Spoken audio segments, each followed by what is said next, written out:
Welcome to Echoes of the Ancestors. It was a quiet night at the Hmong funeral home. The flickering fluorescent lights cast long, eerie shadows across the lobby.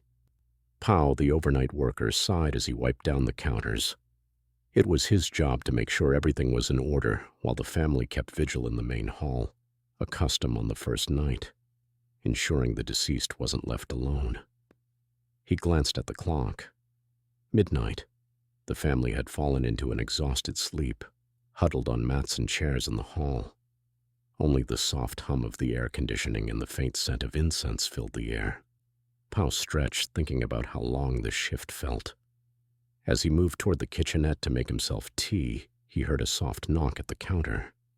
Turning, he saw an older woman standing there. Her hair was neatly tied into a low bun, and she wore a simple dark outfit. Her face was pale but kind, her eyes tired yet warm. "Excuse me," she said softly, her voice carrying the weight of a whisper. "Could I trouble you for a glass of water?"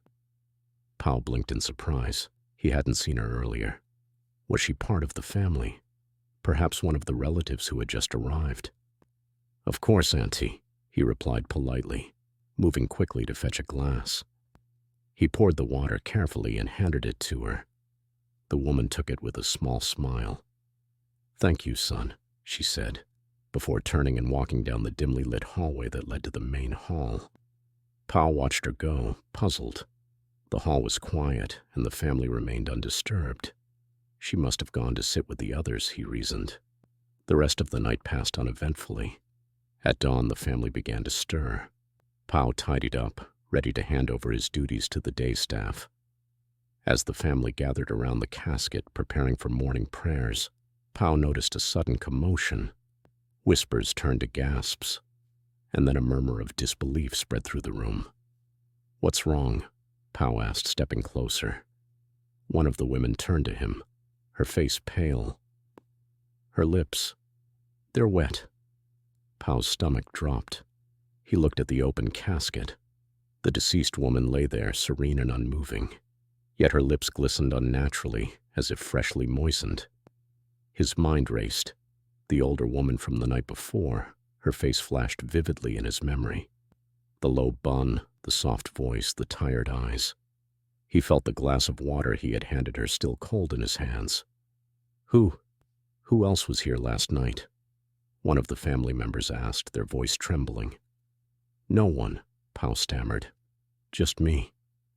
The family exchanged looks, their expressions a mix of fear and reverence. One of the elders stepped forward, placing a hand on Pao's shoulder. "You gave her what she needed," the elder said solemnly. "She must have been thirsty."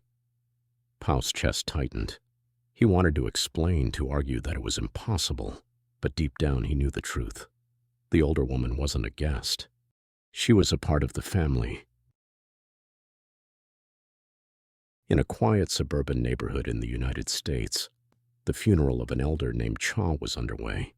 His passing had left a void in the close-knit Hmong community, and family members and friends gathered to pay their respects in a small rented funeral home. The air was heavy with the scent of burning incense, mingling with the faint hum of fluorescent lights and the low murmur of ceremonial chants. As people arrived, a man appeared at the entrance. He was unfamiliar to everyone. His face didn't belong to any neighboring towns or distant relatives. He wore a plain black trench coat, slightly frayed at the edges, and stood awkwardly by the door, observing quietly before stepping inside. Whispers rippled through the mourners. "Who is he? Do you think he might be an old friend of Cha's? He's strange. Look how he's just standing there." The mysterious man avoided eye contact and kept his movements minimal, as if trying to remain unnoticed while failing miserably at it. His presence became even more unsettling as the ceremony went on. He lingered near the food table but didn't touch a single dish. He nodded solemnly when spoken to, but never gave his name or said much more than a murmur of acknowledgement. When it was time to approach the body of the deceased and pay respects, the man stepped forward. His movements were deliberate, almost calculated, as if he had been waiting for this exact moment. The room fell silent, all eyes on him. He knelt by Cha's side, his head bowed. At first it seemed he was offering a prayer, He whispered something under his breath, words that no one could decipher. Then he leaned closer to the deceased, his face mere inches from Cha's mouth. People gasped. "What is he doing?" one of Cha's sons murmured. The man tilted his head slightly, as if he were kissing the deceased, but his lips did not meet Cha's. Instead, a strange hissing sound emerged, like the faint whistle of wind slipping through cracks. The man's cheeks hollowed and his chest rose sharply. It was unmistakable. He was inhaling something from Cha's mouth. The room erupted in chaos. "Stop him!" cried one of Cha's daughters. Two men lunged forward, grabbing the stranger and pulling him away from the body. The man's eyes flashed open, wide and wild, glowing faintly under the harsh fluorescent lights. He struggled briefly but then stopped, his body going limp in their grasp. "Who are you?" demanded one of the elders, shaking him. The man looked up, his lips twisted into a faint, eerie smile. "He owed me a debt," he said in a voice that was both distant and cold. "And now it is paid." Before anyone could react, the man's body began to dissolve. His form wavered like smoke caught in the wind, and within moments he vanished entirely, leaving nothing but a faint smell of decay. The room was silent except for the hum of the lights and the muffled sound of traffic outside. The elders quickly moved to seal the ceremony with urgent prayers and protective rites. Cha's family and friends watched in stunned disbelief, unsure of what had just happened, but knowing it was something unnatural, something from the old stories, a warning of debts unpaid and spirits left restless. From that day on, no one spoke of the stranger aloud, but his presence lingered in their minds like a shadow. Whenever a funeral was held, the elders made sure to seal the body properly, whispering prayers to ensure that no debts, earthly or spiritual, remained outstanding. The funeral home was eerily silent, save for the rhythmic beating of the funeral drums. Wooden chairs lined the walls of the dimly lit room, and incense smoke curled in the air, carrying the faint bittersweet scent of sandalwood. The Hmong funeral had been underway a day, an elaborate ceremony to guide the deceased's spirit to the afterlife. Among the mourners was Vang, a man in his early 30s who had come out of respect for a distant relative. Vang was distracted, his thoughts elsewhere as he walked through the room. He didn't notice the small puddle of water near the altar until it was too late. His foot slid forward and he tumbled, landing hard on the polished wooden floor. A murmur rippled through the attendees, but Vang quickly waved them off. I'm fine," he muttered, his cheeks flushing with embarrassment. An elderly woman approached him, her face lined with concern. "You must call back your spirit," she said urgently. "Falling at a funeral is a bad omen. Your spirit might have been left behind where you fell." Vang chuckled nervously and shook his head. "I'll be okay. Don't worry about it." He dusted himself off and rejoined the gathering, dismissing the woman's advice as mere superstition. That night, Vang couldn't sleep. His room felt colder than usual, and shadows seemed to stretch unnaturally across the walls. He shrugged it off as fatigue and pulled the blanket tighter around himself, but the unease persisted. Over the next few days, strange occurrences began to plague him. Objects in his home would move on their own. Doors creaked open and shut despite the absence of wind, and at the edge of his vision he began to see dark, faceless figures watching him.